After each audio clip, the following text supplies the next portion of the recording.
Hello hello hello hello.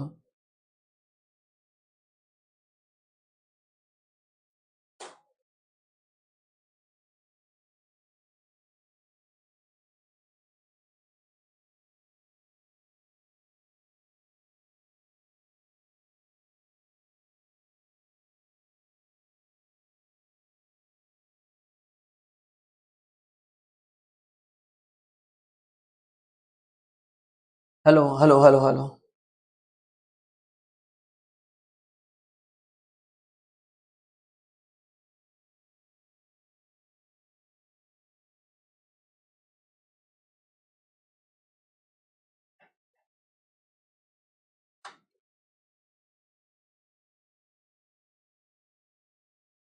Online आवाज आ रहा है क्या?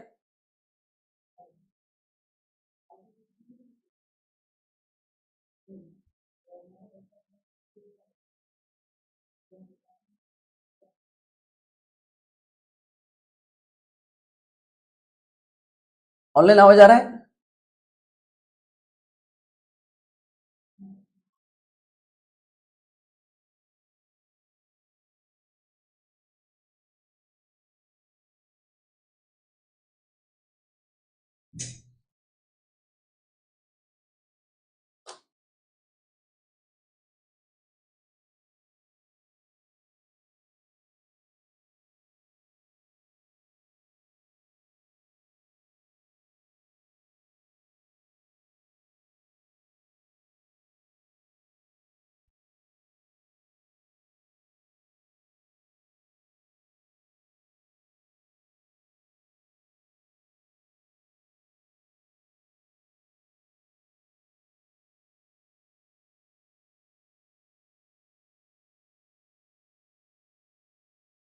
ऑनलाइन आवाज आ रहा है क्या?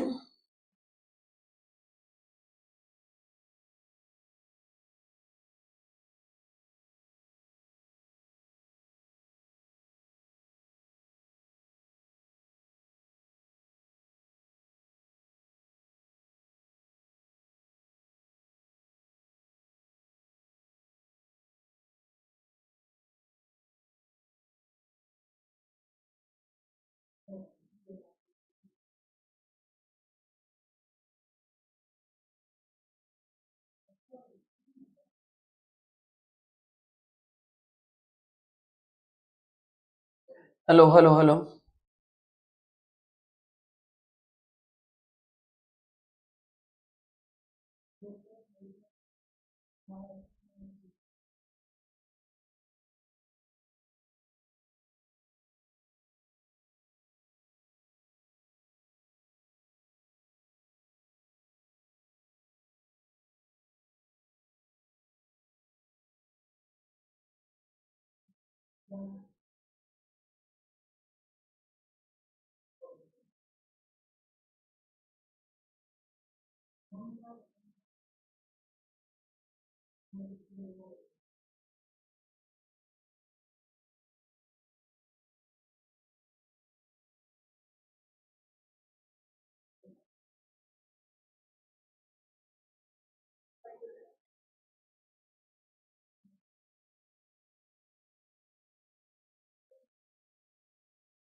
Hello hello.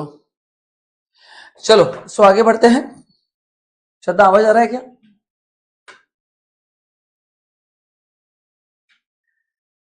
चलिए सो आगे बढ़ते हैं। आज का जो पहला चैप्टर है वो है रिसीवेबल मैनेजमेंट। ठीक है। Now what is the meaning of receivable management? अपन जो डेटर्स को क्रेडिट पीरियड देते हैं, क्रेडिट देते हैं 30 डेज, 60 डेज, 90 डेज, उतना आपका पैसा ब्लॉक हो जाता है and then we lose that opportunity cost.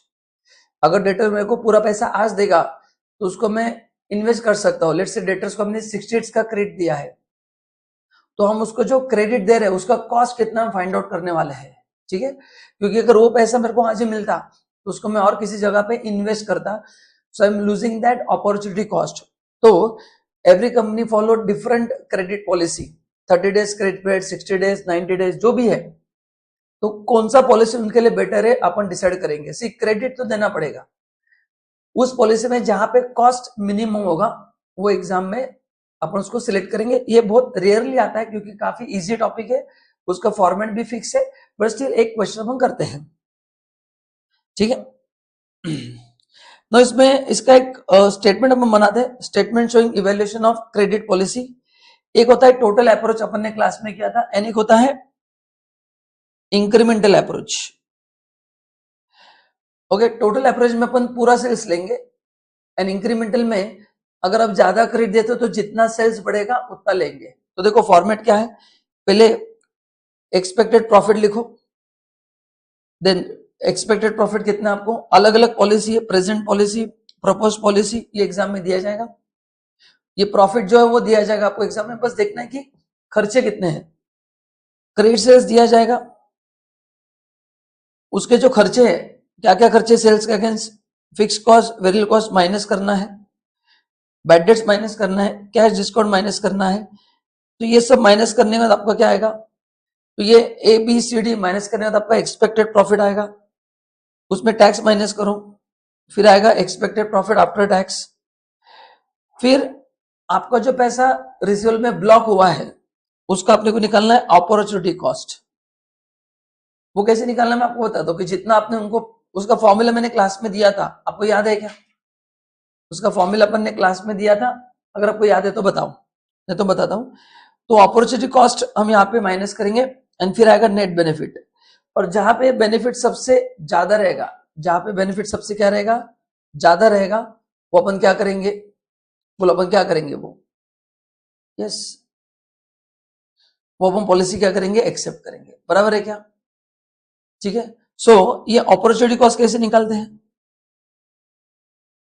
इसका फॉर्मूला मैंने आपको क्लास में दिया था, total cost of credit sales.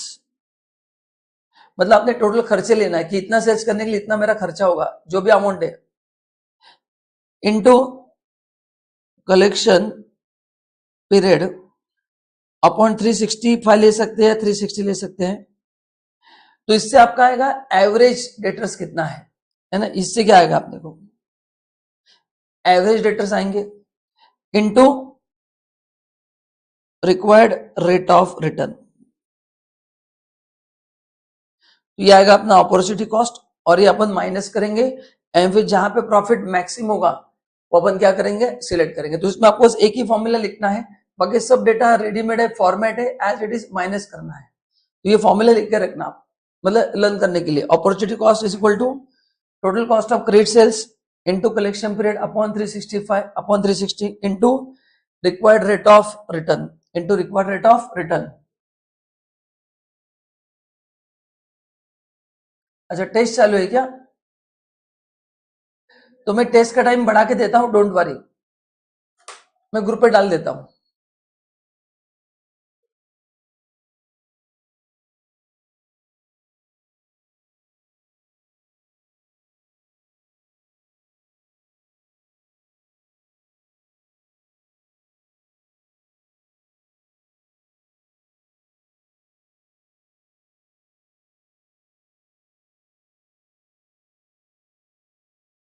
हाँ मैं देता हूं, डोंट वरी, आप सेशन के बाद लिखना। एंड बस इसमें एक ही चेंज है, बस सब इंक्रीमेंटल लेना है। व्हाट इज इंक्रीमेंटल, कि अगर आप ज्यादा खरीद देते हो तो कितना सेल्स बढ़ेगा, बस सब कुछ, फिर खर्चा भी सब इंक्रीमेंटल लेना है, बैड डेट्स भी इंक्रीमेंटल आएंगे, एंड उसका ऑटोमेटिक क्या आएगा, बस सब कुछ इंक्रीमेंटल लेना है ऑटोमेटिक, बाकी फॉर्मेट सेम ही है, सब कुछ सेम है। तो दो अप्रोच से आप एग्जाम में सॉल्व कर सकते हैं, एक टोटल अप्रोच और एक इंक्रीमेंटल अप्रोच। ठीक है, चलिए अभी क्वेश्चन दिया है, फिर ये आपका इन्वेस्टमेंट आएगा, उसके बाद बस ये आगे का सेम ही है।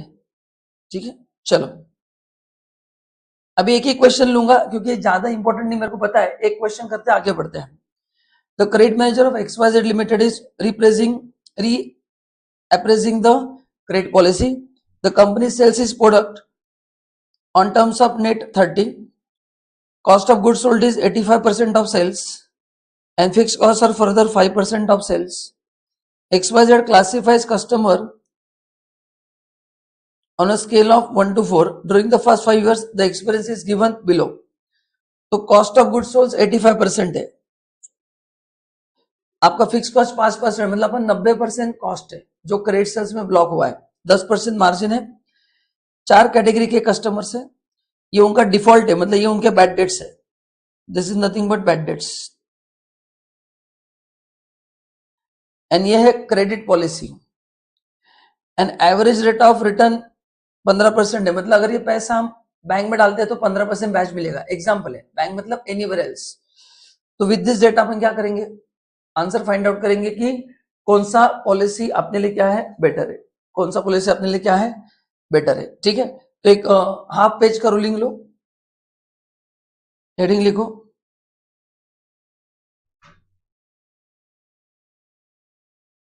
Statement showing evaluation of credit policy.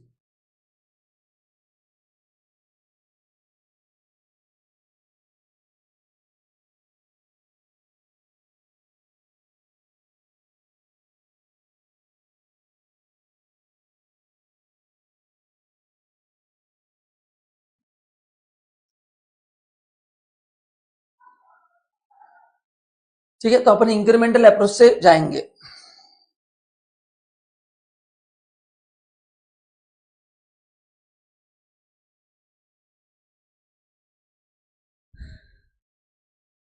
Exam में इंक्रीमेंटल अप्रोच फॉलो करना है।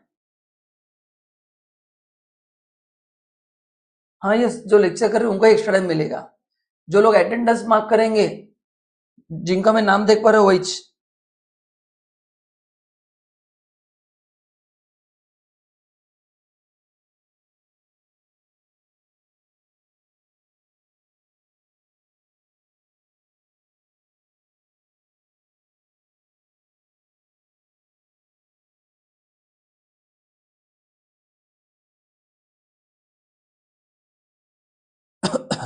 ठीक है, अभी पहले लिखो इंक्रीमेंटल सेल्स।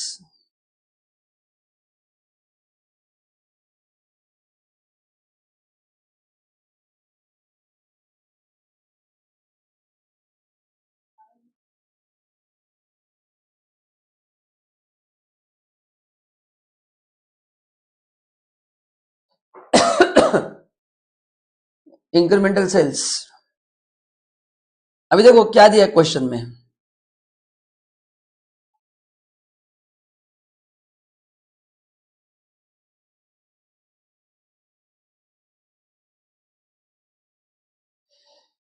अभी देखो कंपनी का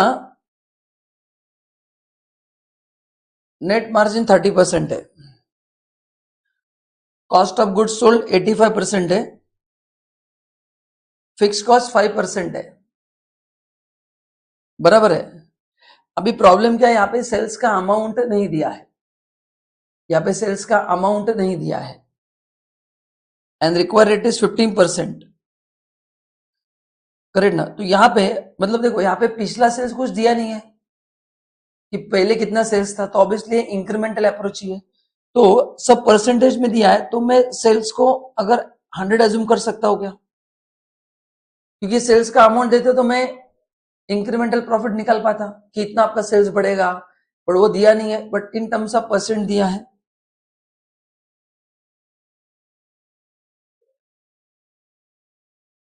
ठीक है, तो मैं सेल्स 100 एज्यूम कर सकता हूँ क्या, नॉर्मल अगर सेल्स देते तो हम वर्किंग करते, सेल्स में से मैं वेरिएबल कॉस्ट माइनस करता, फिक्स कॉस्ट, एंड देन मेरे को मिलता कि अभी एग्जिस्टिंग प्रॉफिट कितना है, बट वो दिया नहीं है, तो मेरा इंक्रीमेंटल सेल्स जो है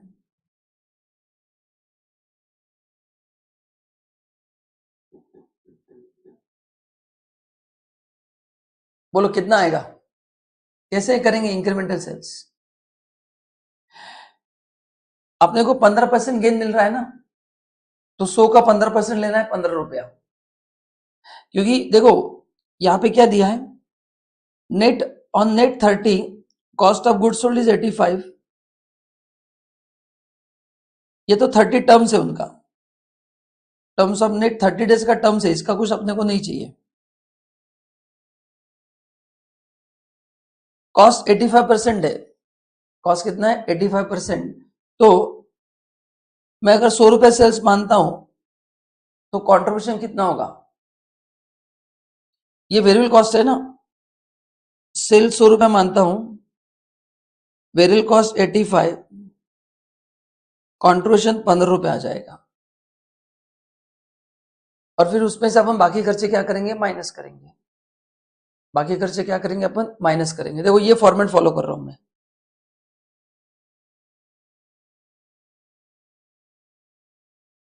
incremental profit credit sales, incremental credit sales less उसके कॉस्ट, जो जो दिया है वेरिएबल कॉस्ट वगैरह जो भी दिया है वो सब अपने को क्या करना है, माइनस करना है। क्या करना है अपने को, माइनस करना है।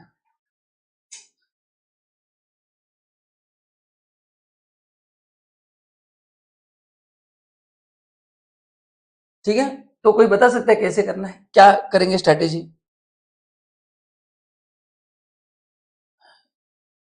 इंक्रीमेंटल सेल्स, फिर मेरे को चाहिए कंट्रीब्यूशन,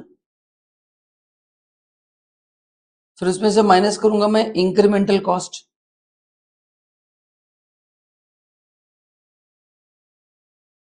उसमें बैड डेट्स आता है, क्या था उसमें, बैड डेट्स आता है।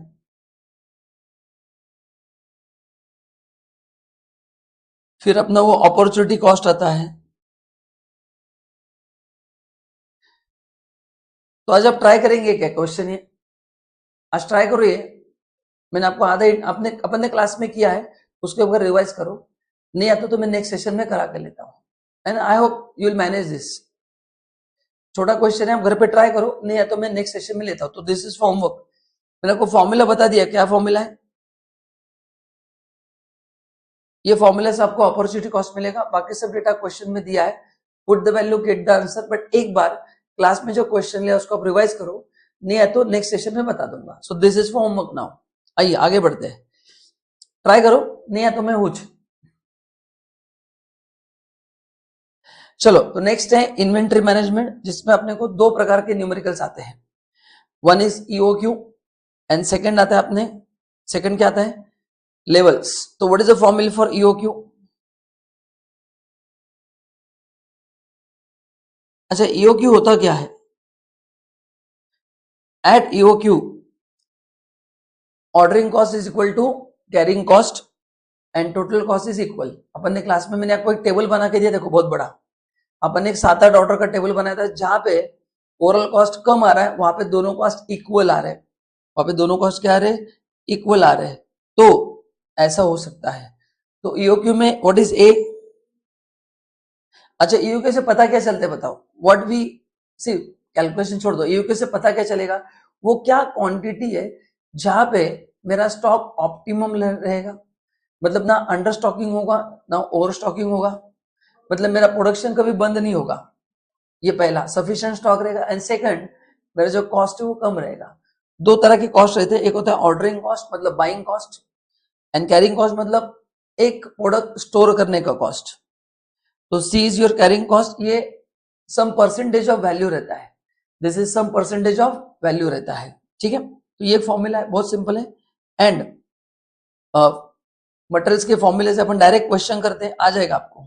चलो पहला, a company uses 3 raw material ABC for particular, जिसके लिए डेटा दिया है, रॉ मटेरियल दिया है, usage per unit of KG दिया, एक यूनिट के लिए 10 केजी लगता है, रीऑर्डर क्वांटिटी दिया है, प्राइस दिया है, मिनिमम डिलीवरी पीरियड दिया है, एवरेज दिया है, मैक्सिमम दिया, रीऑर्डर क्वांटिटी दिया है। बस क्वेश्चन मार्क क्या है, ये सब। वीकली प्रोडक्शन दिया है, एवरेजिंग प्रोडक्शन दिया है। ओके, क्वेश्चन क्या है, minimum level of stock A, maximum level of stock B, reorder level of stock C and average level of stock ए।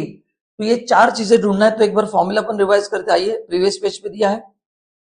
पहला फॉर्मूला है maximum level. What is the formula for maximum level, reorder level plus reorder quantity मतलब EOQ minus minimum consumption into minimum reorder पर, ये पहला formula है। Second, maximum level reorder level minus into bracket normal rate of consumption into normal मतलब average consumption into average reorder period. तीसरा reordering level minimum level plus consumption during lead time material आने को जो समय लगता है उसको बोलते हैं लीड टाइम। या फिर ये भी एक फॉर्मूला है। तो दोनों में से जो डेटा दिया उस बेसिस पे डिसीजन लेना है। Reorder level is maximum consumption into maximum reorder period. Danger level normal rate of consumption into maximum reorder period for emergency purchase, and average stock level is minimum level plus maximum level divided by 2 या फिर minimum level plus half of reorder quantity. तो ये formula जो मैंने फटाफट पढ़े वो आपको लर्न करना है, बस put the value get the answer है। तो पहला फॉर्मूला लिखो, पहले लिखो फॉर्मूला मिनिमम लेवल का लिखो। पहला फॉर्मूला क्या है? Minimum level. करो फटाफट।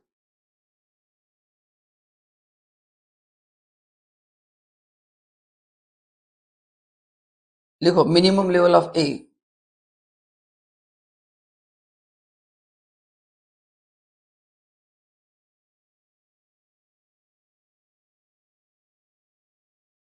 क्या फॉर्मूला है?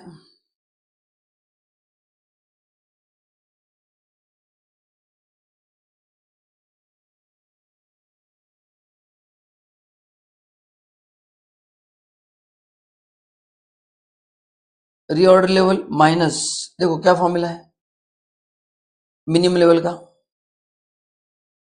Normal rate of consumption into normal reorder period. लिखो नॉर्मल मतलब average consumption into average reorder period. चलो put the value get the answer. Answer बताओ, है ना फॉर्मूला? ये देखो यहाँ पे दिया है एवरेज रीऑर्डर पीरियड।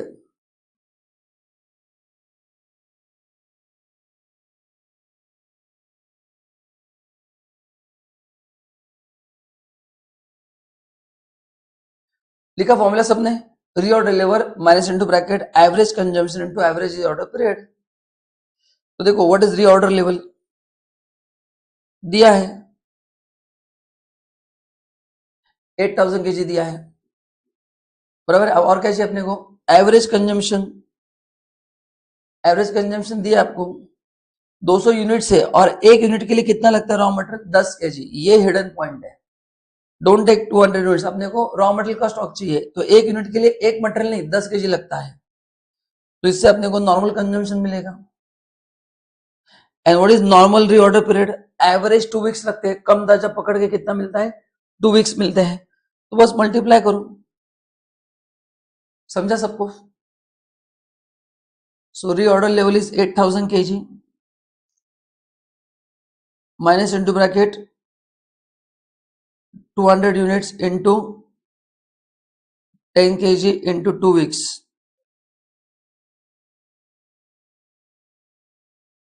बराबर ना? 200 इंटू 2 मत करना, एक यूनिट के लिए 10 केजी रॉ मटेरियल लगता है। ये समझा कि नहीं मेरे को जरूर बताना।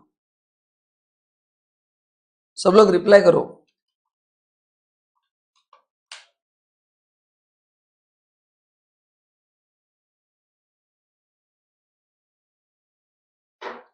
तो पहले क्वेश्चन का आंसर है 4000 केजी। सेकंड क्वेश्चन है मैक्सिमम स्टॉक ऑफ बी। बोलो पहले समझा के जरा फटाफट रिप्लाई करो, फटाफट रिप्लाई करो, सबको समझा क्या?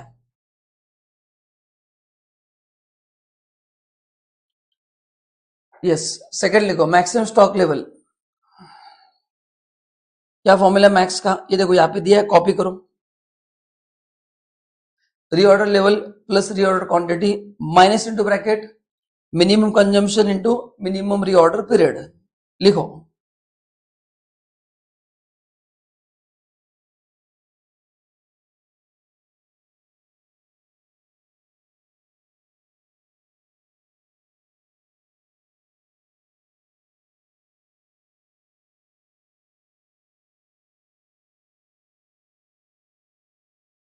Reorder level plus reorder quantity लिखो minus minimum consumption into minimum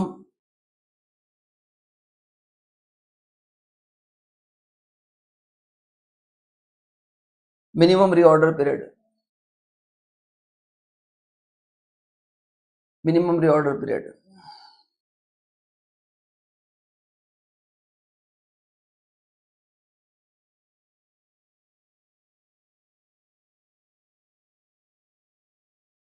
ठीक है, चलो आंसर बताओ।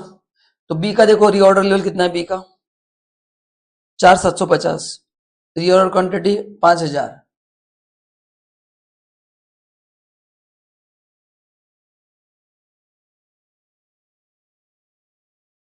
बराबर है। मिनिमम कंजम्पशन 175 यूनिट्स है बी का, इंटू 4 करना पड़ेगा क्योंकि बी के 1 यूनिट के लिए 4 केजी मटेरियल लगता है। तो 175 इंटू 4 इंटू मिनिमम 3 वीक्स का डिलीवरी समय है। सो 175 इंटू 4 इंटू 3,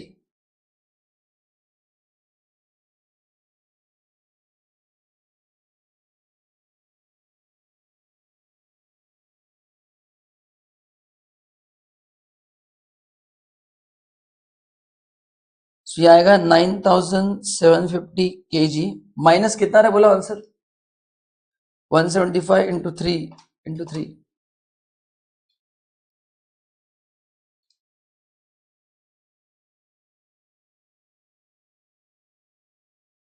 इंटू 4 है नहीं, आई थिंक 4 लगता है ना। हाँ 4 है, मैंने 3 लिखा। बी के लिए 4 किलोमीटर लगता है, 3 नहीं। सो 175 इंटू 4 इंटू 3, 2100 आ रहा है।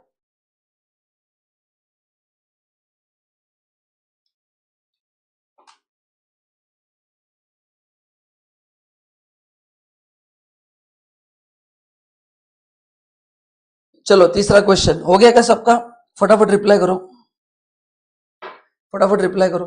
तीसरा क्वेश्चन है रीऑर्डर लेवल ऑफ सी।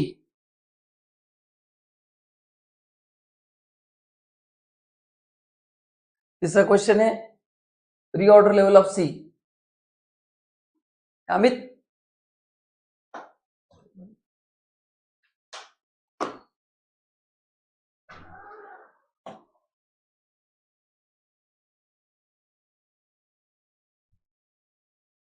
चलो रीऑर्डर लेवल का फॉर्मूला क्या है,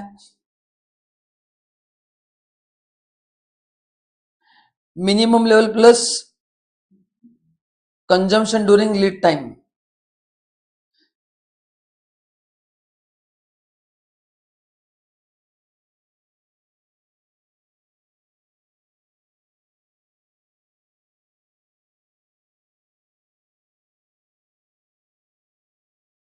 maximum rate of consumption to maximum reorder period.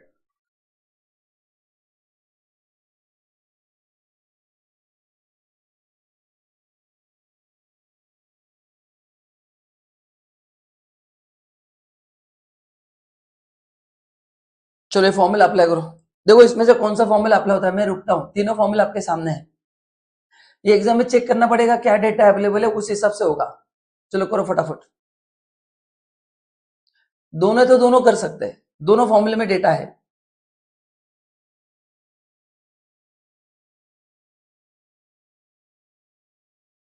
Last वाला सबसे इजी है, maximum rate of consumption into maximum reorder period.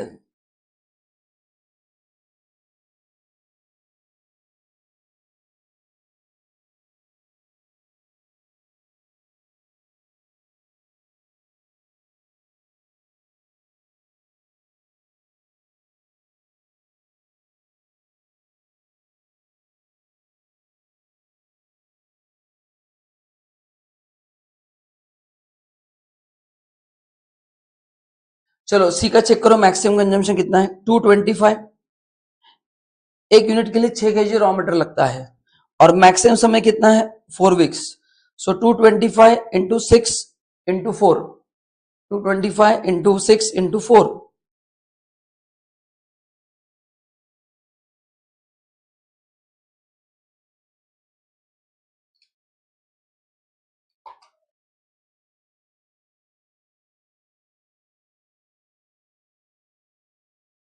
कितना आ रहा है?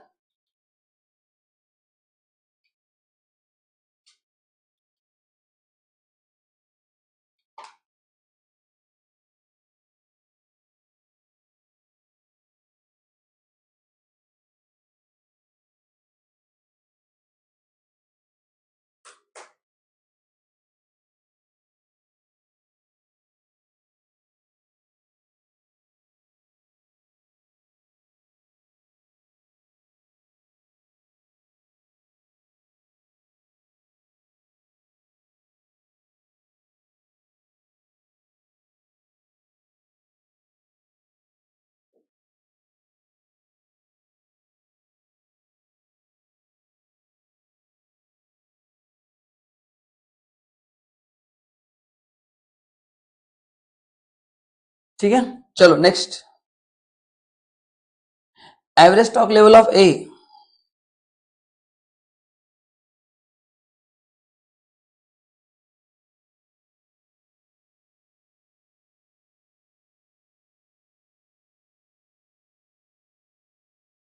क्या फॉर्मूला है? दो तीन फॉर्मूले हैं, मिनिमम प्लस मैक्सिमम, दो फॉर्मूले हैं average. Minimum plus maximum divide by 2 या minimum level plus half of reorder quantity, कोई भी अप्लाई करो। मिनिमम लेवल प्लस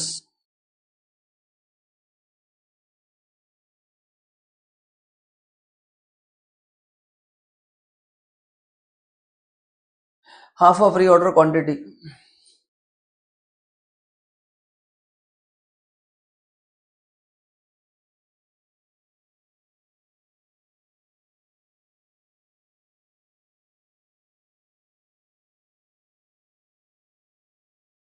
तो मिनिमम लेवल कितना है?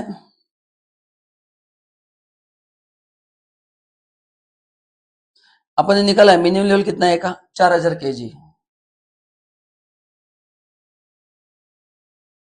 प्लस रीऑर्डर क्वांटिटी क्वेश्चन में दिया है, रीऑर्डर क्वांटिटी ए का कितना है, 8000 है।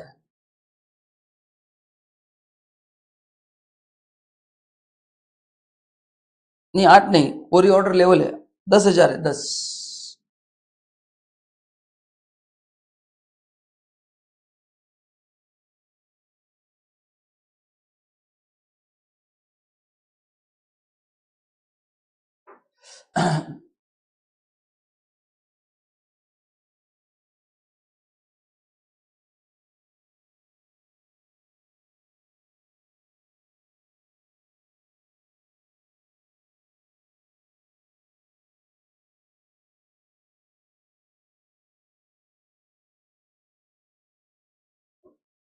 चलो नेक्स्ट क्वेश्चन।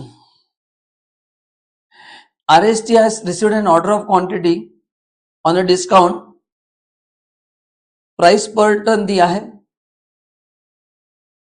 ये प्राइस है और ये लॉट साइज है। तो लेस देन 50 का अगर आप ऑर्डर देंगे टन का तो 9600 रेट होगा, 50 से 100 टन का 9360, 100 to 200 टन 9120, 200 से 300 8880, 300 के ऊपर 8640। The annual requirement of material is 500 tons, ordering cost is 12,500, stock holding period is 25% of material cost per annum. My God, compute the most economical level of purchase and compute EOQ if there is no quantity discount and price per ton is 10,500। अगर आपको याद है तो मैंने आपको EO को एक पहले स्टार्ट में टेबल बना के दिया था, देखो बस वही टेबल आपको वापस बनाना है। जब मैंने लॉजिक बताया था वही टेबल आपको बनाना है, बराबर है क्या? तो एनुअल रिक्वायरमेंट 500 है,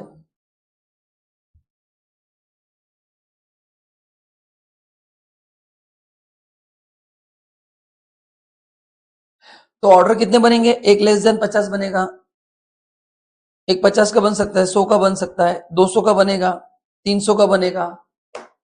तो ये रैंडमली आपको ऑर्डर पिक करना है, आपको क्या करना है, ऑर्डर रैंडमली पिक करना है। 300 का भी बन सकता है, ठीक है। तो चलो कॉलम करो, क्लास में क्या तो वही है टेबल सामने, तो वो भी देख सकते हैं आप सेम।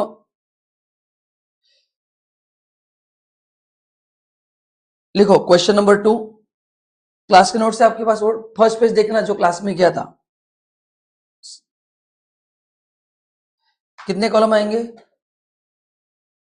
पहले नंबर ऑफ ऑर्डर्स,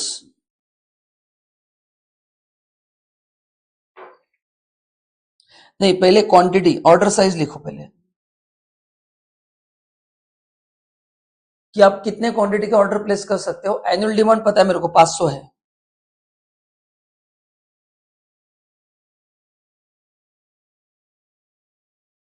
फिर मेरे को आएंगे ऑर्डर्स,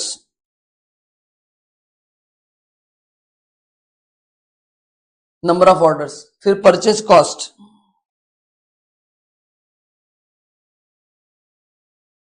परचेज कॉस्ट मतलब अपना बाइंग कॉस्ट कितना आता है वो। फिर आएगा ऑर्डरिंग कॉस्ट,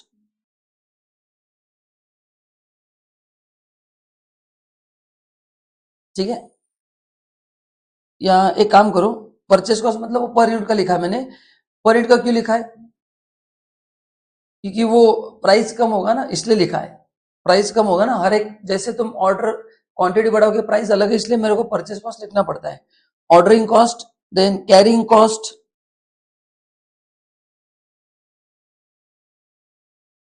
एंड लास्ट में आएगा टोटल कॉस्ट। मैं इसको नंबर 1 दे रहा हूं, इसको नंबर 2, यहां पे लिखूंगा 1+2।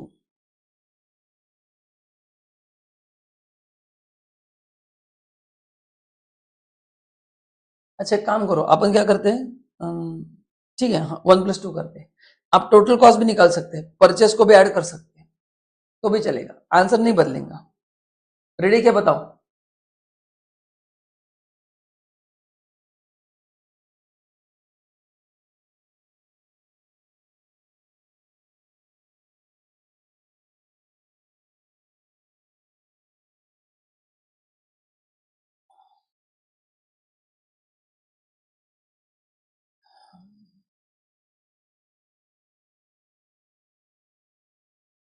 ठीक है, अभी क्वेश्चन अगर आपके सामने है तो पहला ऑर्डर साइज जो है वो लेस देन 50 है, तो आप 40 का एज्यूम कर सकते हैं।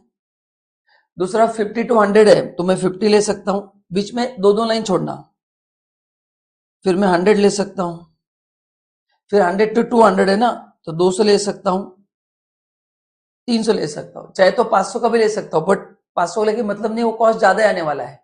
अपने को बीच में कहीं तो भी ईओक्यू मिलने वाला है, तो ज्यादा एक्सट्रीम लेके मतलब नहीं है। अभी देखो एनुअल डिमांड 500 है, तो नंबर ऑफ ऑर्डर का फॉर्मूला क्या है जो मैंने पहला पैरामीटर ऊपर लिखा है, कोई बता सकता है? नंबर ऑफ ऑर्डर का फॉर्मूला क्या है?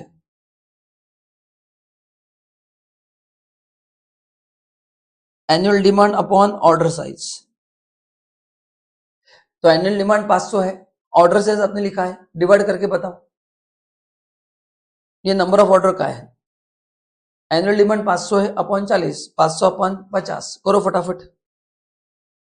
तो 500 डिवाइड बाय 40 आएगा 12.5।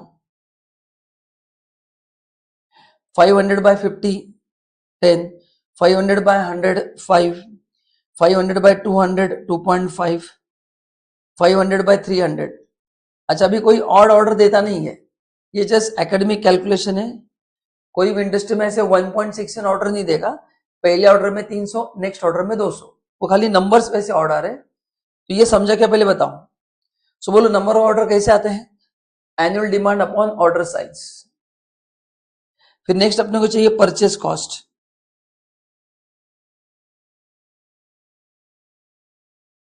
हाँ अभी परचेस प्राइस में डिस्काउंट मिलने वाला है, तो प्राइस हर केस में अलग होगा। ये हो गया कि बताओ, जरा फटाफट रिप्लाई करो। मैं हर एक चीज का आपको फॉर्मूला लिख के दे रहा हूं ताकि आपको याद आएगा।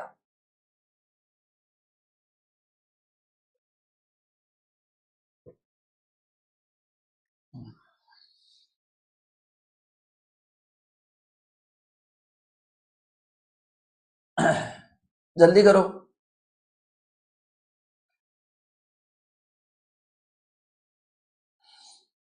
हाँ अभी देखो, लेस देन 50 है तो दिया है 9600 है पर टन। इंटू 500 करना है क्योंकि अपने को 500 टन चाहिए ना, बराबर ना। ये नहीं बना तो भी चलेगा, बस जस्ट लिख के रखना, अभी इसका अपने को यूज नहीं है सच।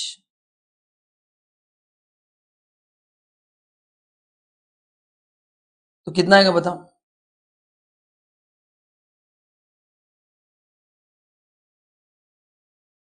परचेस कॉस्ट का फॉर्मूला क्या है? क्वांटिटी इंटू रेट, है ना। तो अप टू 50 अगर आप ऑर्डर करते हैं तो रेट कितना होगा? 9600 पर टन, देखो दिया है 9600 पर टन है, इंटू 500 टन, क्योंकि मेरी क्वांटिटी 500 टन की है। सो 9600 इंटू 500,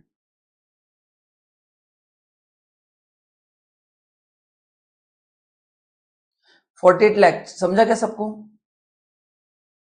अप टू 50 ऑर्डर, पर टन कॉस्ट होगा 9600 एक टन का। मेरी डिमांड है 500 टन की, तो 500 भी सेम रहेगा, बस प्राइस नीचे नीचे आते जाएगा। नेक्स्ट 9360 हो गया, 50, 50 एंड लेस देन 100, तो 9360 इंटू 500, 46,80,000।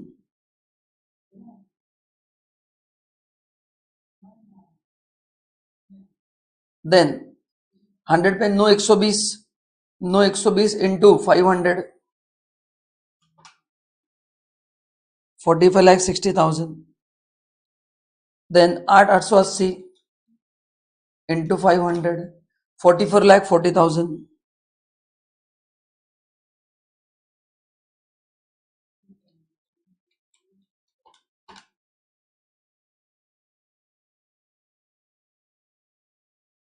$43,20,000। इसका अभी यूज नहीं है। अच्छा नेक्स्ट, ऑर्डरिंग कॉस्ट पूछा है, क्या फॉर्मूला ऑर्डरिंग कॉस्ट का?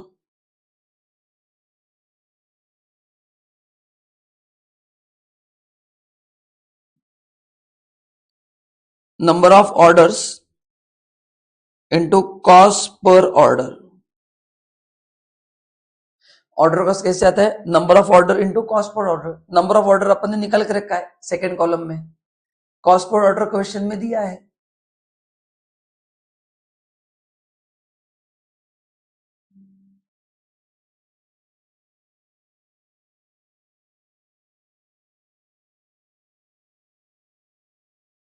लिखो ऑर्डरिंग कॉस्ट कैसे आएगा? Number of order into cost per order, number of order into cost per order.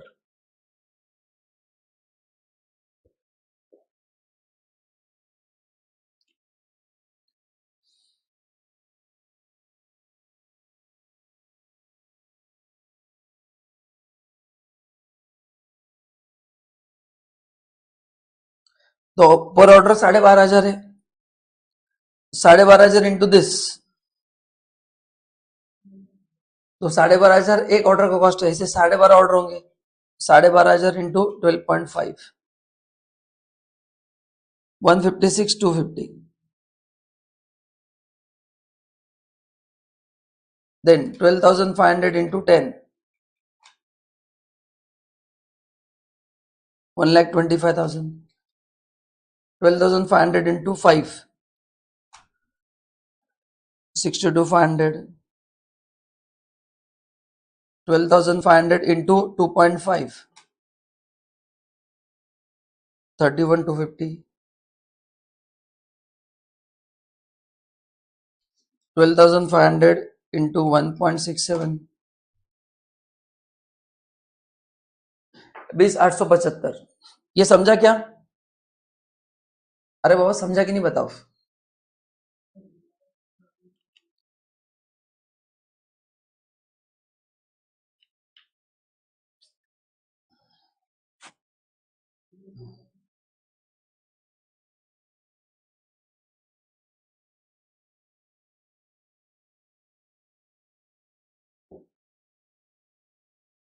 समझा कि नहीं बाबा? रिप्लाई करो। नेक्स्ट है कैरिंग कॉस्ट, स्टोरेज कॉस्ट, क्या फॉर्मूला है?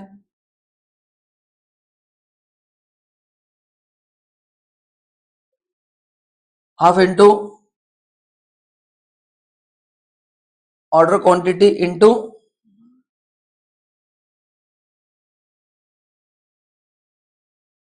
स्टोरेज कॉस्ट,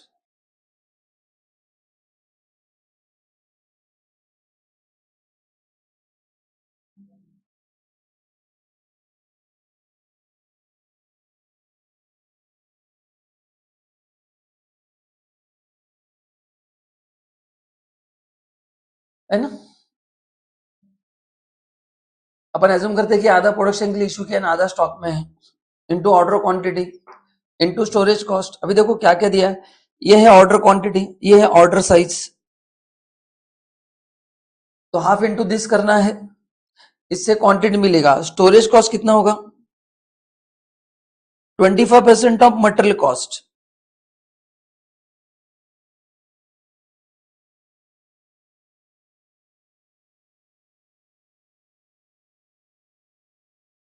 तो 25% ऑफ मटेरियल कॉस्ट करो, देखो ट्राई करो आता है क्या बता। हाफ इंटू ऑर्डर क्वांटिटी,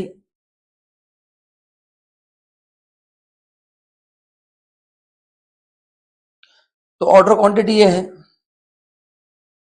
ना।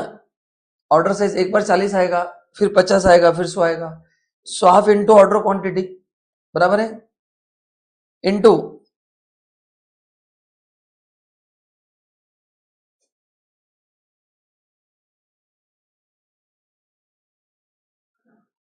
Into price into 25%, 7410।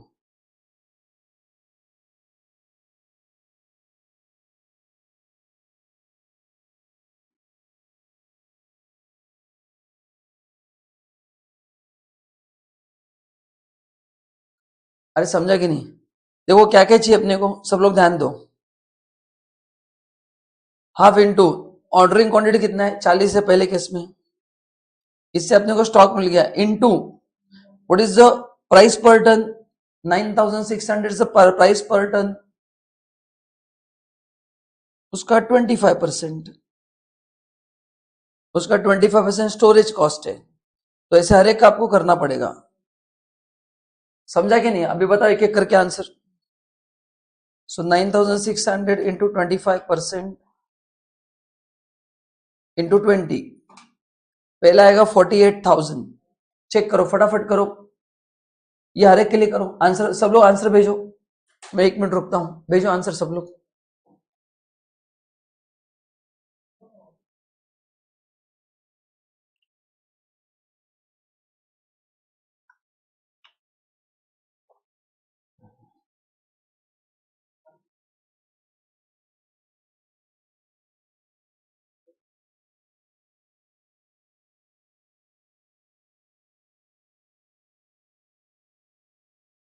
अरे समझा कि नहीं बाबा। फिर दूसरा क्वांटिटी कितना है 50, अगर तुम क्वांटिटी बढ़ाते हो तो रेट कम होगा, 9360 है, उसका 25%, ऐसे सबका करना पड़ेगा। तो can you share all the answers, there are 5 levels.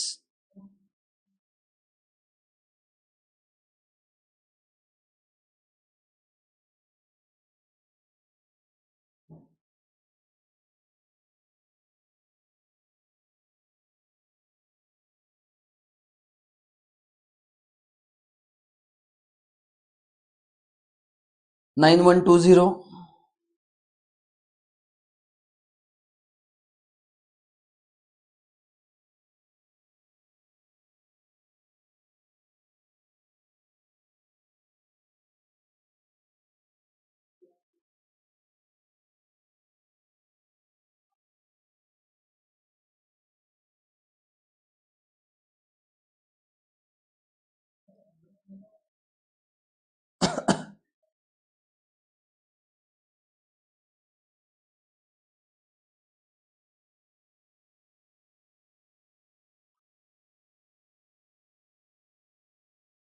चलो आंसर बताओ,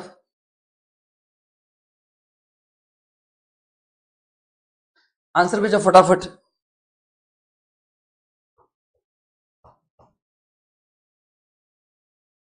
जल्दी करो।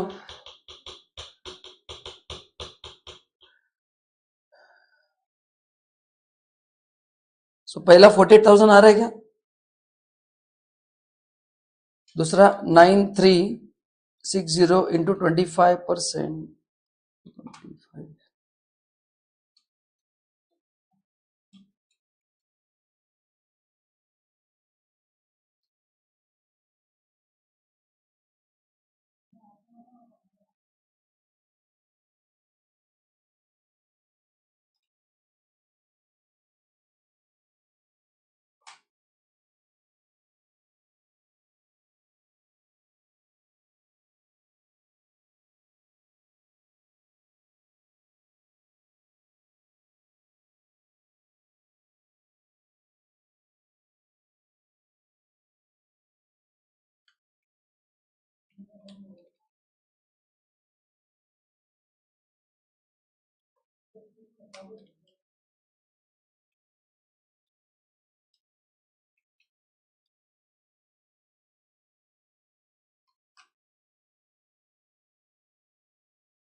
चलो लिख दो फटाफट।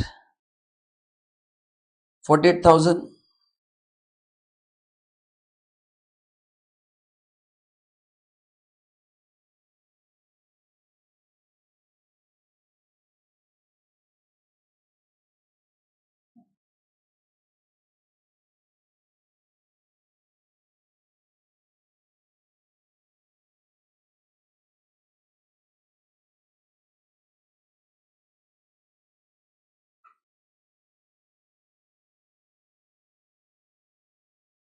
ओके। तो पहला क्वेश्चन है, अभी इसका टोटल लेंगे ना तीनों का, तो आपको सबसे सस्ता परचेस दिख जाएगा। पहला क्वेश्चन ईओक्यू नहीं है, पहले क्वेश्चन में मोस्ट इकोनॉमिकल परचेस लेवल है, सेकंड क्वेश्चन में ईओक्यू है। ओके, तो डोंट गेट कंफ्यूज, सर अपना प्राइस मैच क्यों नहीं हो रहा है। क्लास में जब ये प्राइस मैच हुआ था दोनों, वो मैंने ईओक्यू के हिसाब से दिया था, वो ईओक्यू का कॉन्सेप्ट एक्सप्लेन करने के लिए था। अभी उनको सबसे मिनिमम परचेस देना है, तो अभी क्या करो आप, ये इसको 3 नंबर लिखो और 3 को भी ऐड कर दो, 1 2 3। तो अपने को क्या होगा, टोटल कॉस्ट मिलेगा, एंड सबसे जो कॉस्ट मिनिमम होगा वो अपने लिए बेस्ट परचेस है, तो ऐड करो 48 लाख प्लस 156,250 प्लस 48,000, 50 लाख 4,250।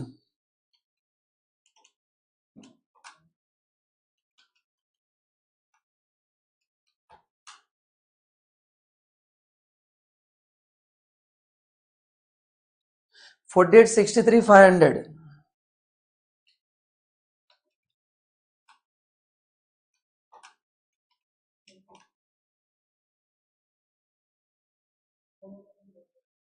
क्योंकि उन्होंने जो ऑर्डर साइज दिया था अपन ने उसके हिसाब से कॉस्ट निकाला है, एओके के हिसाब से नहीं निकाला मैंने।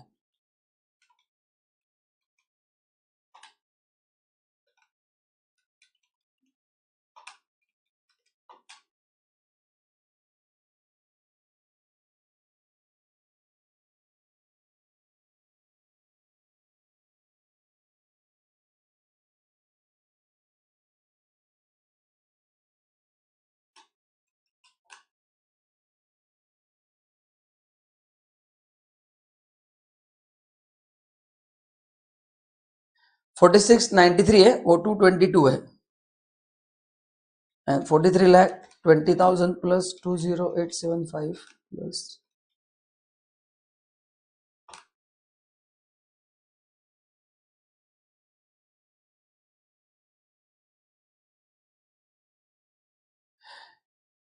तो बोलो सबसे इकोनॉमिकल परचेस कहां पे हो रहा है।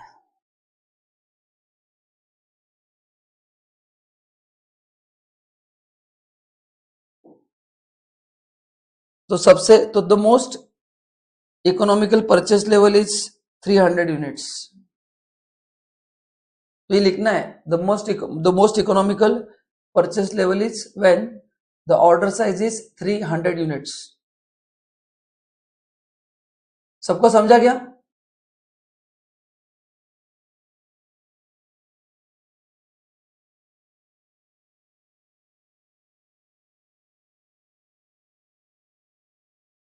सबको समझा? लिखो, the most economical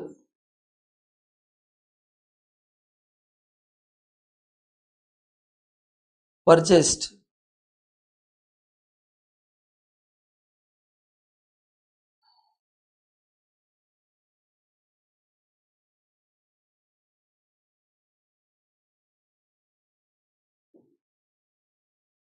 when order size is 300 units. ये पहला क्वेश्चन हो गया। And now second question is EOQ पूछा है।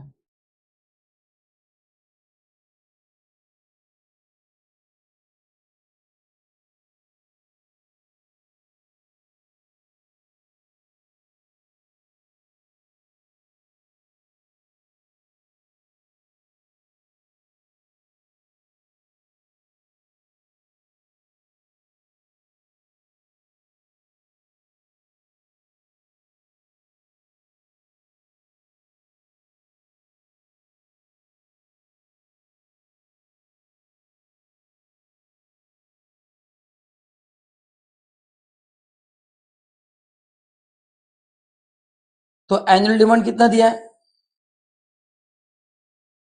10,500। नहीं, there is no quantity discount and price per ton is 10,500। Quantity is 500 ton, quantity is 500 ton. तो बता buying cost कितना होगा?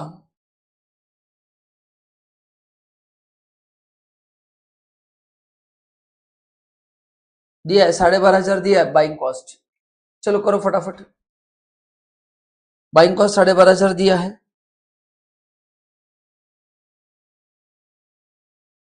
स्टोरेज कॉस्ट कितना होगा? Half into annual demand. नहीं ना? कितना होगा? टोटल क्वांटिटी कितना है? 500 है।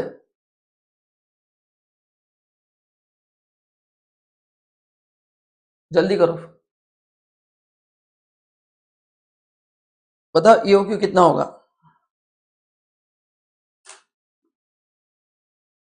एनुअल डिमांड 500 दिया है उन्होंने।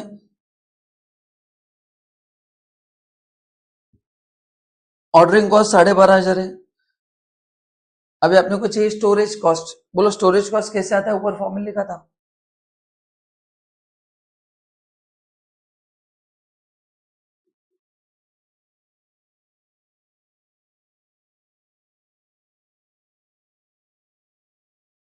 Can you tell me storage cost?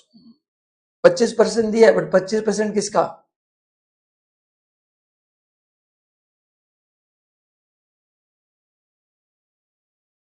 Cost का। बराबर है। तो कॉस्ट है 10,500, उसका 25%। कॉस्ट का 25%, क्योंकि मटेरियल का कॉस्ट है 10,500, उसका उन्होंने 25% बोला है। तो देखो कितना रहेगा क्यों?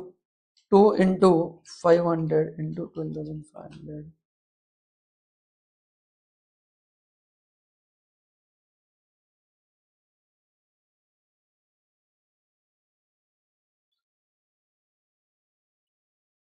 2625।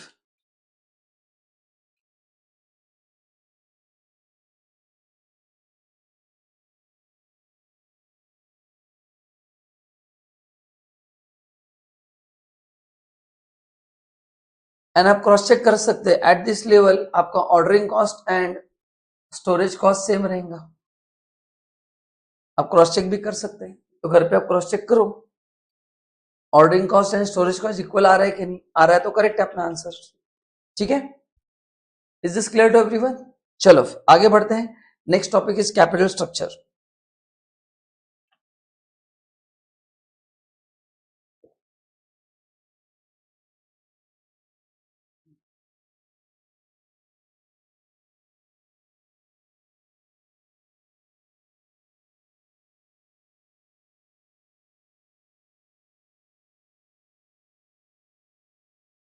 अच्छा, कैपिटल स्ट्रक्चर में व्हाट इज कैपिटल स्ट्रक्चर पहले बेसिक पता होना चाहिए. It's a combination of debt and equity capital. और कैपिटल स्ट्रक्चर का इंपैक्ट अपने वैल्यू ऑफ फर्म पे होता है. तो अलग अलग अप्रोच अपन ने पढ़े थे. Net income approach, net operating income approach, approach. So by using this approach, capital structure से अपन पहले ईबीआईटी निकालेंगे. ईबीआईटी के बेसिस पे अपन क्या निकालेंगे, वैल्यू ऑफ फर्म. तो directly I will come to the formulas. तो ये अलग अलग थेरीज है, जो डायग्राम मैंने क्लास में जो नोट्स में दिया था वही यहाँ पे दिया है. पहला फॉर्मूला है नेट इनकम अप्रोच. तो what is the value of firm, value of equity upon value of debt. तो ये पहले निकालना है. उसके बाद ओवरऑल कॉस्ट ऑफ कैपिटल का फॉर्मूला क्या है, EBIT upon value of firm. तो पहले ये निकालना है, फिर ईबीआईटी को डिवाइड करना है वैल्यू ऑफ फर्म से, अपने को मिलेगा ओवरऑल कॉस्ट ऑफ कैपिटल. फिर ये है नेट ऑपरेटिंग इनकम अप्रोच है, V is equal to net operating income upon K. And तीसरा है एमएम अप्रोच. तो ये तीनों फॉर्मूलेस अपन यूज करेंगे, जो आपके पास अपन ऑलरेडी डिस्कस किया है. And way using this formula will find out the answer. And फिर मैं आपको उसका लॉजिक भी बताता हूँ वापिस, क्योंकि खाली फॉर्मूला पढ़ के कुछ नहीं होगा, उसका रिवीजन अपन न्यूमेरिकल के साथ करेंगे. डोंट वरी, बस अपने क्लास के नोट सामने रखना, जहां पे तीन फॉर्मूलेज अपन ने लिखे हैं, net income approach, net operating income approach and MM approach. बस फॉर्मूले साथ में रखना. अभी पहला क्वेश्चन दिया मैंने नेट इनकम अप्रोच का. द वैल्यूएशन ऑफ फर्म दिया आपको, ईबीआईटी दिया है, इंटरेस्ट दिया है, इक्विटी कैपिटलाइजेशन रेट दिया है. बहुत सिंपल क्वेश्चन है.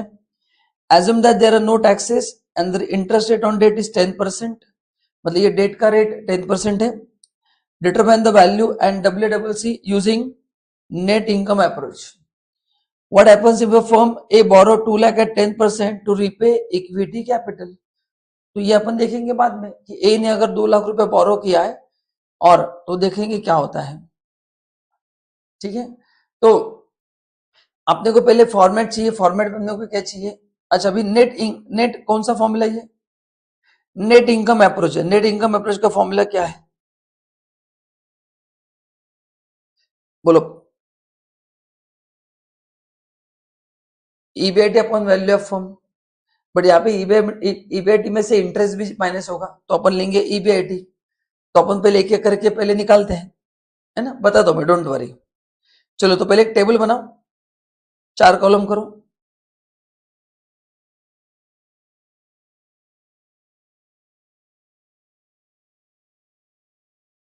दो चीजें ढूंढना है अपने को.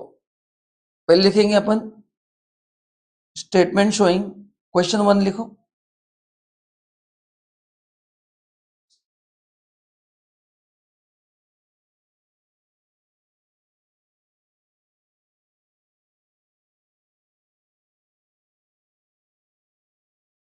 Statement showing value of firm.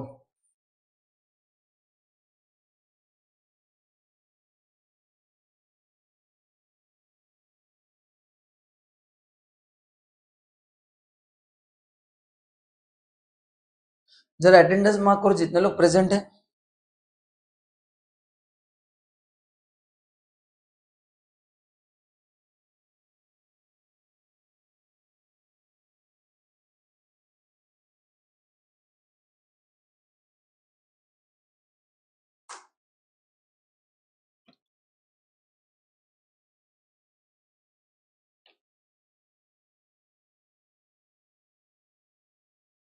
ठीक है. तो आपको ईबीआईटी दिया है, माइनस इंटरेस्ट, फिर आएगा अपना ईबीआईटी. तो लोग ईबीआईटी कितना दिया, 2 लाख. इंटरेस्ट रेडीमेड दिया 20,000. बहुत सिंपल क्वेश्चन है. तो आपको ईबीटी आ गया 1,80,000. अभी अपने को के ई दिया है, कितना दिया, कॉस्ट ऑफ इक्विटी. बस खत्म. तो वैल्यू का फॉर्मूला क्या है, इससे वैल्यू ऑफ इक्विटी आएगा. वैल्यू ऑफ डेट तो सेम ही रहता है.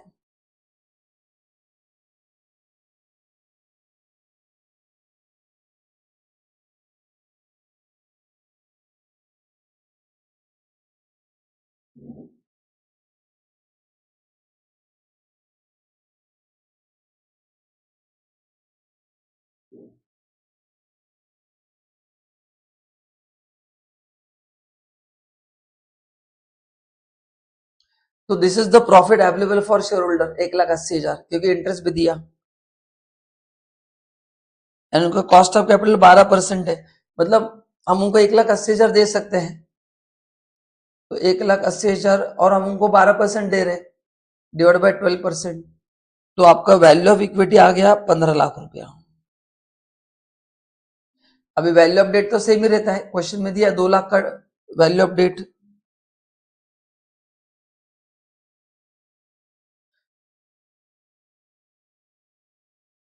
बहुत सिंपल फॉर्मूला है, interest upon cost of debt, तो इंटरेस्ट 20,000 दिया है, देखो क्वेश्चन में दिया है इंटरेस्ट 20,000 है और रेट इज 10%, तो इससे अपने को डेट मिल जाएगा।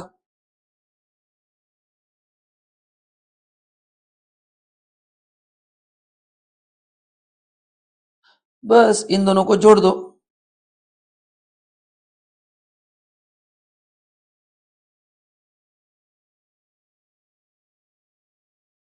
तो value of firm is what, value of equity plus value of debt,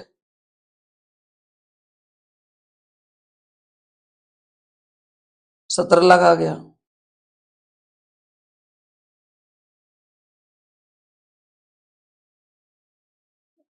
and फिर एक बार 17 लाख आ गया तो अपने को क्या चाहिए, के ओ पूछा है ना, ओवरऑल कॉस्ट ऑफ कैपिटल, क्या फॉर्मूला है के ओ का, EBIT upon value of firm, EBIT पता है 2 लाख है and value of firm 17 lakh है,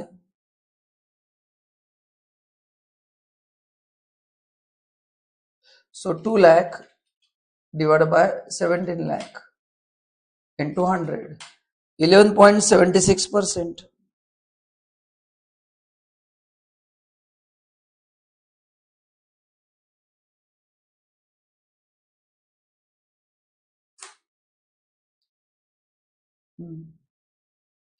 चलिए समझा क्या आपको, मैंने एक का करके दिखाया, बी सी डी का आपको करना है फटाफट।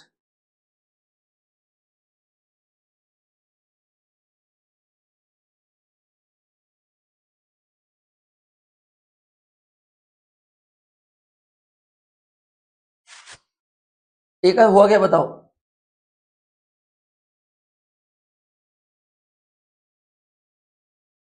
आप करो बी सी डी के लिए, फटाफट करो।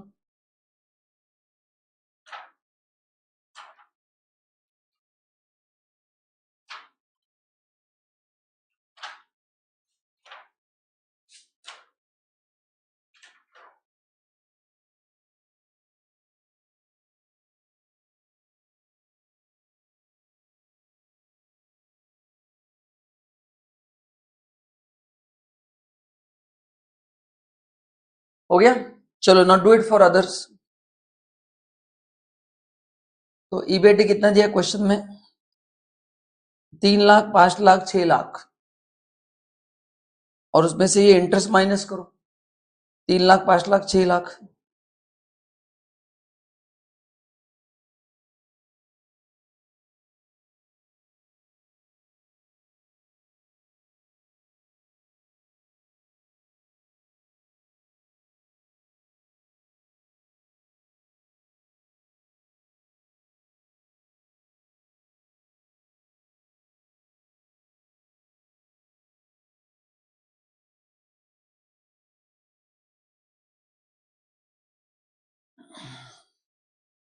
रेट है 16%, 15%, 18%, तो इसको डिवाइड करेंगे तो अपने को वैल्यू ऑफ इक्विटी मिल जाएगा।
हो गया? चलो वैल्यू अपडेट निकालो, आगे का करो।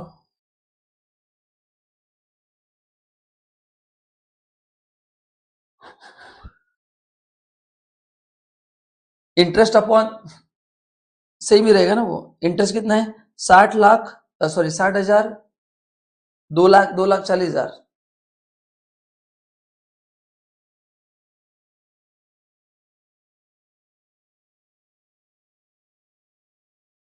अपॉन 10%।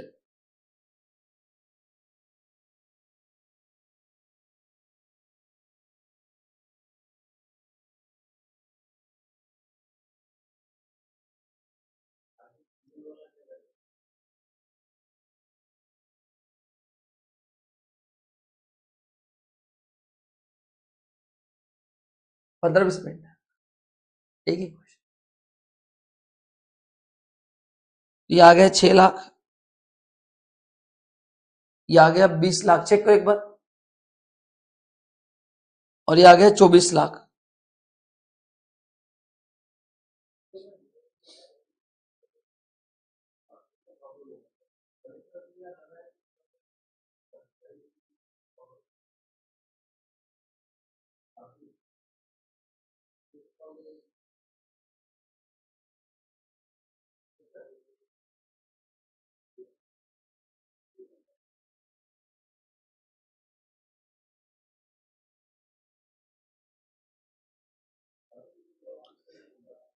भाई बराबर है क्या?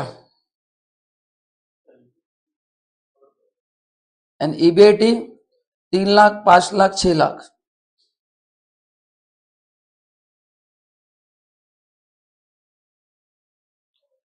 Upon value of firm 21 lakh, 40 lakh, 44 lakh.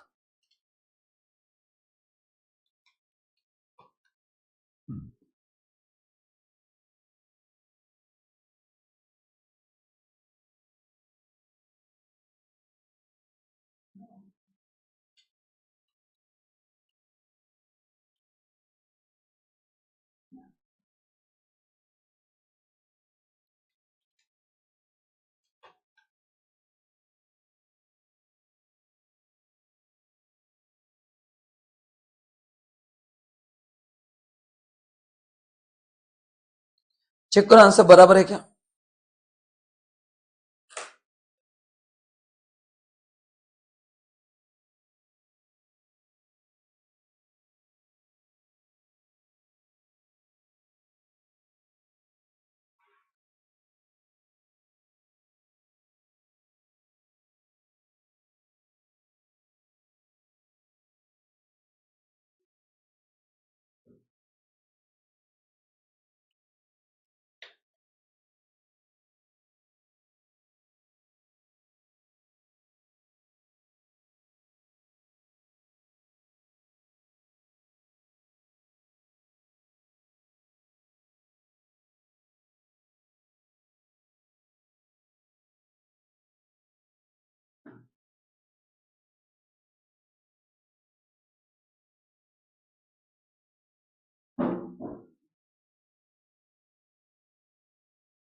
चलो अब इसमें और एक क्वेश्चन है। What happens if firm A borrow 2 lakh at 10% to रुपए इक्विटी कैपिटल? तो ये जो ए फर्म का इंटरेस्ट है ना, वो 20,000 की जगह 40,000 होगा, क्योंकि उन्होंने एडिशनल 2 लाख बोरो किया। 2 लाख का 10% 20,000 होगा। तो बस आपको ए फर्म का वर्किंग करना है और इंटरेस्ट कितना लेना है? 40,000। इंटरेस्ट कितना लेना है? 40,000। बस बाकी सब कुछ क्या रहेगा? सेम रहेगा। सेम मतलब बस इतना ही चेंज है, समझा आपको? उन्होंने और 2 लाख बोरो किया, तो लिखो value of firm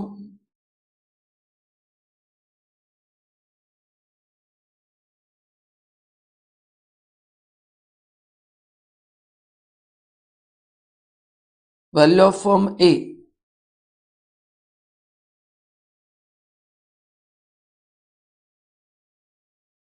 EBIT 2 lakh ही है। इंटरेस्ट का अमाउंट चेंज होगा, ओरिजिनल 20,000 था, उन्होंने और 2 लाख का लोन लिया है टू रीपे इक्विटी। सो 2 लाख के पे 10% और इंटरेस्ट बढ़ेगा 20,000 से, तो इंटरेस्ट 40,000 होगा। तो अर्निंग बिफोर टैक्स होगा 1,60,000, बाकी सब सेम ही रहेगा। के ई कितना दिया 12%, तो value of equity is equal to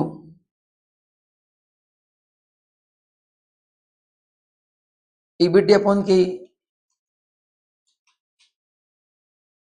odd आ रहे के देखो जरा, 1333 333,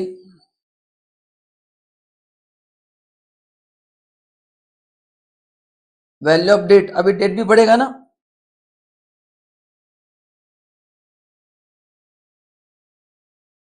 interest upon K D, interest 40,000 है, रेट 10%, 4 लाख।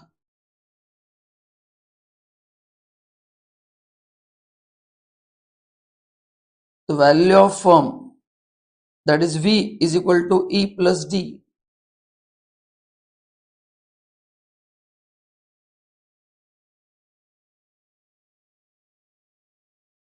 एंड फिर लास्ट निकालना है overall cost, W A double C is equal to EBIT upon we, तो ईबीआईटी 2 लाख है,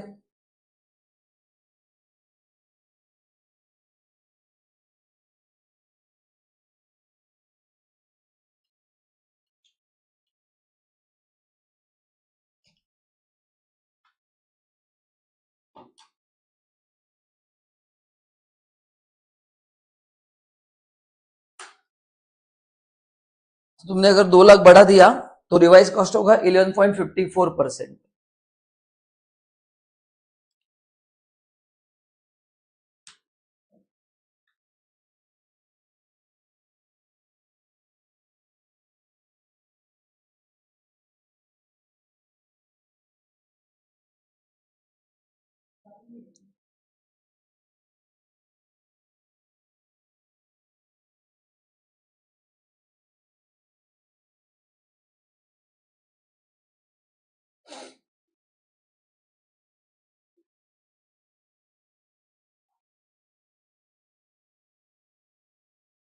चलो नेक्स्ट क्वेश्चन। अब ये एमएम अप्रोच है, इसमें 2 क्वेश्चंस किए, एक लीवर्ड फर्म एंड एक unlevered firm. Company L and U both have EBIT of 10 lakh each under net operating income approach. Company L has 10% rate of 18 lakh, equity of 22 lakh, ठीक है।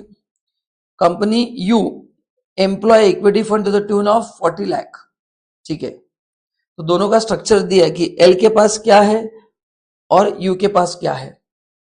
Total दोनों का मिला के 40 लाख ही है, बट एल के पास इक्विटी डेट दोनों मिला के 40 है, एंड यू के पास ओनली इक्विटी 40 लाख है। मतलब वन इज लीवर्ड फॉर्म जहां पे, व्हाट इज लीवर्ड फॉर्म जहां पे डेट कैपिटल है, व्हाट इज अनलीवर्ड फॉर्म जहां पे डेट कैपिटल नहीं है।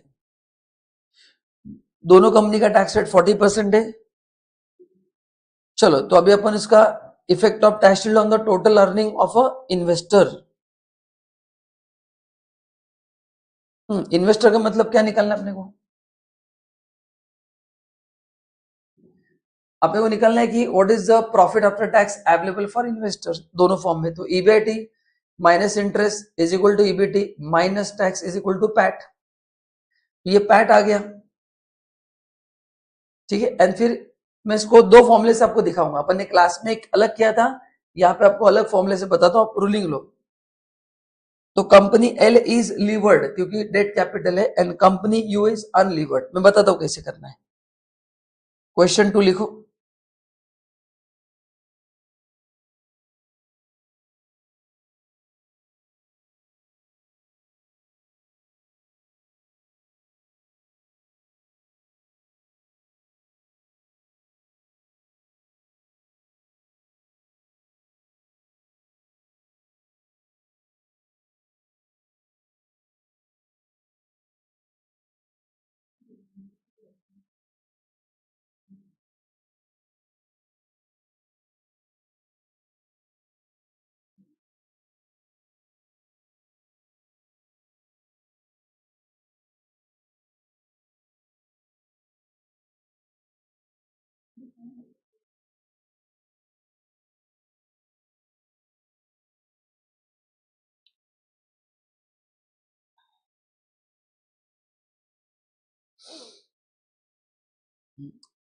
तो ईबीटी कितना दिया क्वेश्चन में? 10 लाख लिखो।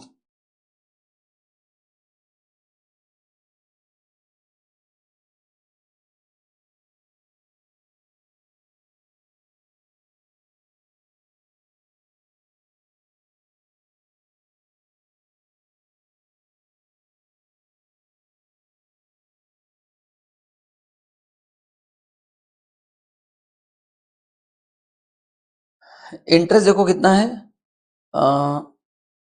18 लाख का लोन है 10% से, तो पहले कंपनी का 1,80,000 है, यहाँ पे नहीं है।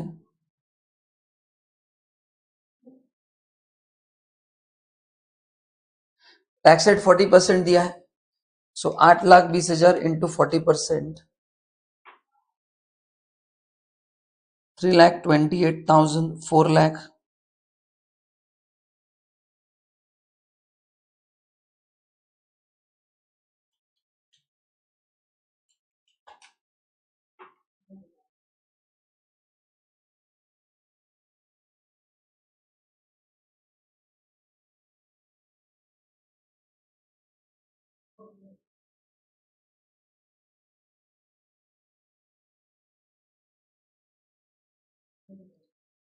हाँ अभी देखो, अभी ये तो एक ये पहला क्वेश्चन था कि इन्वेस्टर के लिए कितना प्रॉफिट अवेलेबल है, बट आपने को क्या निकालना है? वैल्यू ऑफ फर्म निकालना है। तो अपन ने क्लास में फॉर्मूला अप्लाई किया था, कुछ याद है क्या? कुछ याद है क्या?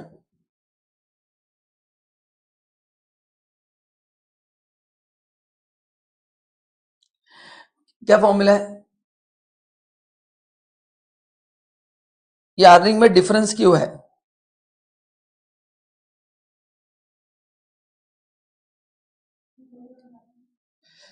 तो देखो, total earnings of equity and debt, तो देखो ऊपर इंटरेस्ट 180 मिला है, प्लस ये 492, 492 प्लस 180, 672 मिलेगा जो कंपनी लिवर्ड है, एंड जो अनलिवर्ड उनको 6 लाख मिलेगा। ये 672 कैसे है बता रहा हूं, इंटरेस्ट भी पूरा मिलेगा, प्लस ये जो प्रॉफिट आफ्टर टैक्स है अपन उसको पूरा डिविडेंड दे सकते हैं। हाँ, अब ये 6 लाख का 672 कैसे हुआ, इसका अपन ने फॉर्मूला यूज किया था। क्या फॉर्मूला, तो कुछ याद है क्या? Total earning in unlevered firm,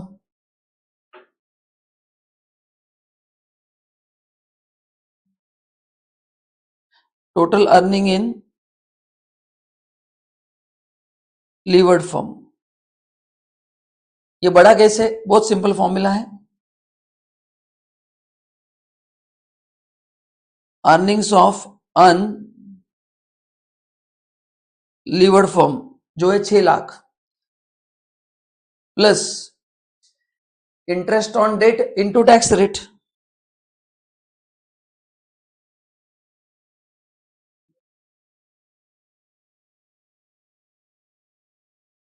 तो अनलिवर्ड फर्म का अर्निंग 6 लाख है, इसका बढ़ कैसे गया? वो इंटरेस्ट की वजह से उनको फायदा हो गया, इंटरेस्ट था 1,80,000 इंटू 40% टैक्स की बचत हो गई। तो एक्चुअली ये 670 फॉर्मूले से लाना था, जो मैंने आपको पहले डायरेक्टली दिखा दिया। तो अपन जो क्लास में फॉर्मूले यूज किया था उसका एक कैसे आया फॉर्मूला आपको मैंने बता दिया, बस simple.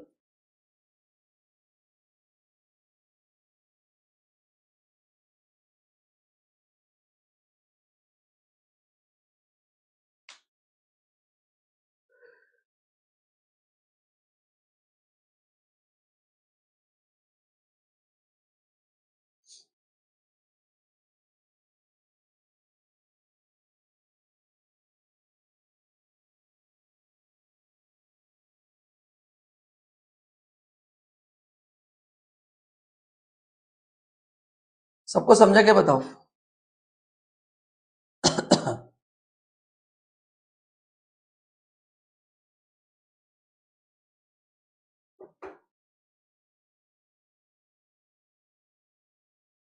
Can I go ahead?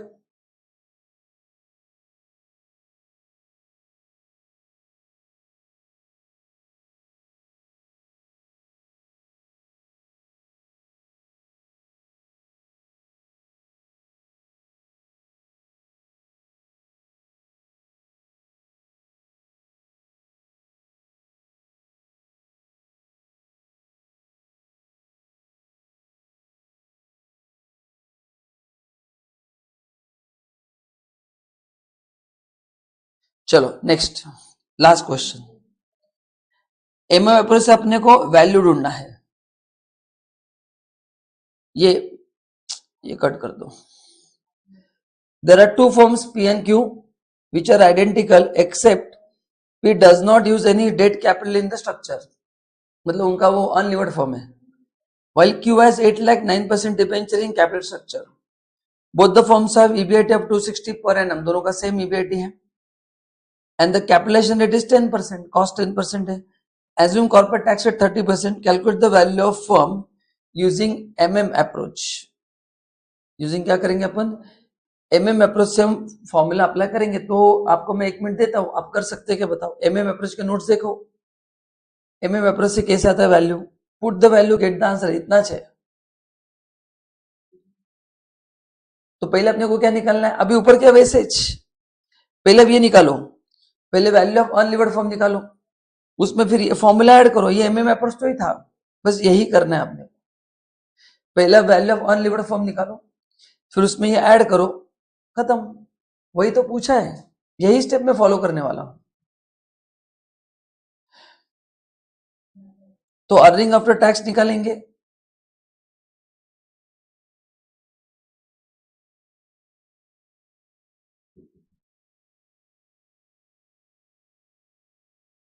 चलो, बस में एक चीज मिसिंग है, अगर आप गेस कर पाए तो। चलो पहले फॉर्मेट बनाते हैं। थोड़ा बहुत रिवीजन करके आपने आना चाहिए, अगर डायरेक्ट आ गए ना तो कंफ्यूजन हो सकता है। तो लिखो वैल्यू ऑफ फॉर्म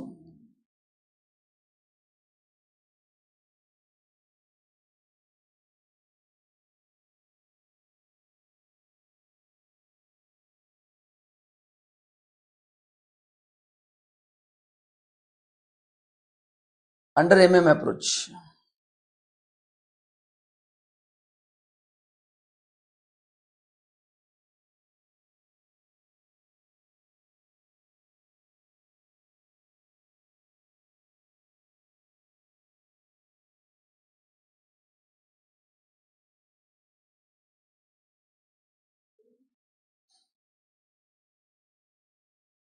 अभी देखो ईबीआईटी दिया है 260, अपने को क्या चाहिए? ईएटी चाहिए, earning after tax.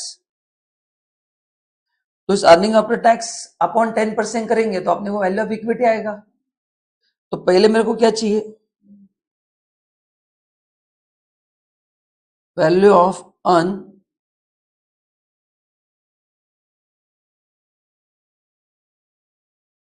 Unlevered form, मतलब ओनली इक्विटी का। तो अपन ऊपर ने पहला क्वेश्चन किया था ना, क्या क्या था बताओ? आपने ईएटी निकालना था। ईएटी को अपन ने के से डिवाइड किया था, बस वही करना है। मैं वही करने वाला हूं। क्या करूंगा मैं? ईएटी अपॉन के। अभी ईएटी मेरे को नहीं पता है, बट मेरे को ईबीआईटी पता है। तो ईबीआईटी में से 30% टैक्स रेट बोला है, इसमें से मैं 30% माइनस करूंगा, अपॉन के 10% दिया है। तो इससे मेरे को क्या मिलेगा बताओ? वैल्यू ऑफ इक्विटी मिलेगा।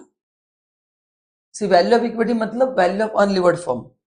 तो 2,60,000 minus 30% divide by 10%, 18,20,000।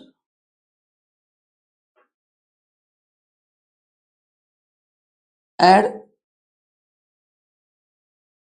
Tax benefit of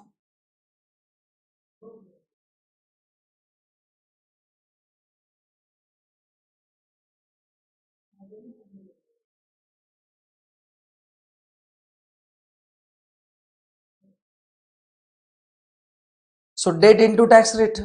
date कितना है देखो, 8 लाख का डिबेंचर है,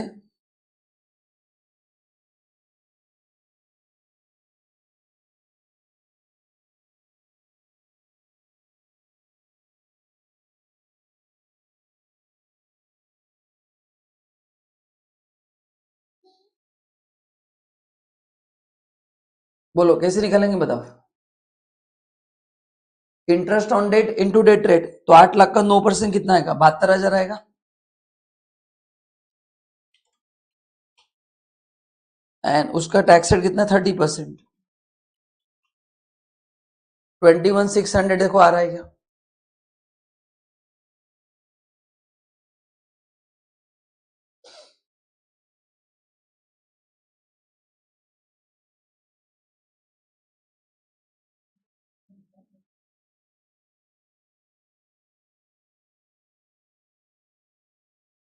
अभी ऊपर के क्वेश्चन में यहाँ पे एक स्टेप अलग होगा, देखो कुछ समझ में आ रहा है क्या?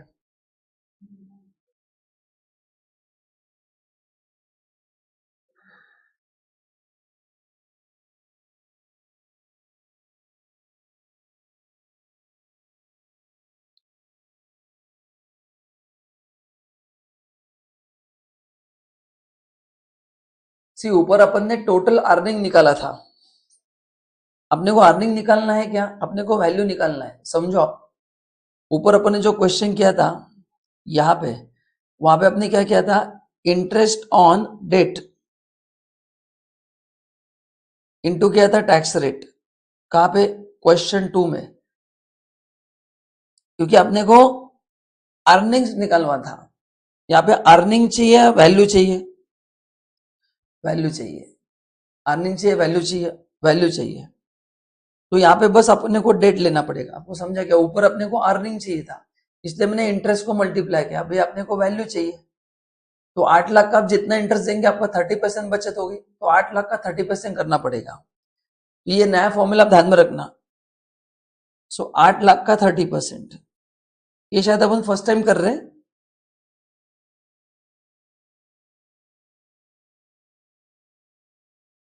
तो ऊपर अपन ने इंटरेस्ट क्यों लिया था, मैं आपको समझा रहा हूं। ऊपर अपन ने इंटरेस्ट क्यों लिया था? वहां पे मेरे को अर्निंग्स चाहिए थे, इसलिए इंटरेस्ट इंटू टैक्स रेट किया। यहाँ पे अर्निंग नहीं चाहिए, मेरे को वैल्यू चाहिए, है ना?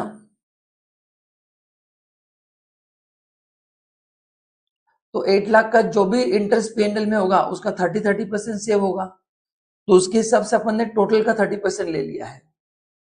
तो ये रेयरेस्ट क्वेश्चन है, ऐसा आने के चांसेस बहुत कम है, बस एक एग्जांपल दिया मैंने आपको। ठीक है, चलो।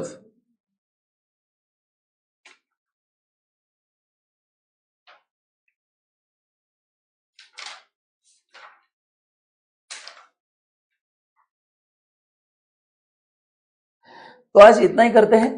अब एक लास्ट सेशन होगा जिसमें अपन आखिरी के 2 टॉपिक कवर करेंगे। कौन से? Leverage and dividend. ये आज नहीं होगा, परसों सैटरडे को 11 बजे होगा, या सैटरडे को मैं ग्रुप पे डालता हूँ 10 बजे होगा। 10 to 12 लेके कंप्लीट कर देंगे सैटरडे को, या मैं आपको ग्रुप पे मैसेज करता हूँ, देखते कैसा होता है। आज शाम को आप फ्री हो क्या? शाम को जमेगा 4 बजे?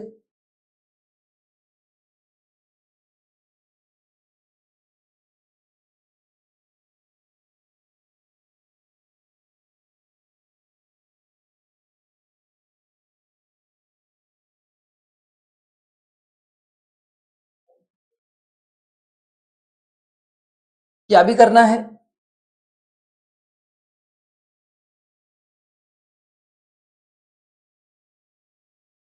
तो शाम को 1 घंटे में कर सकते हैं अपन।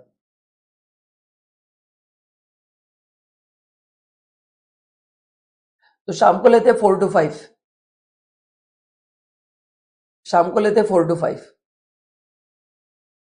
हाँ? तो आज लेते हैं 4 बजे। यस, फिर आगे कंटिन्यू करते हैं। अभी ब्रेक ले लो, शाम को 4 बजे लेते हैं। चलो, thank you and bye bye. आज एक लेंगे सेशन, सैटरडे एक लेंगे, कंप्लीट कर देंगे।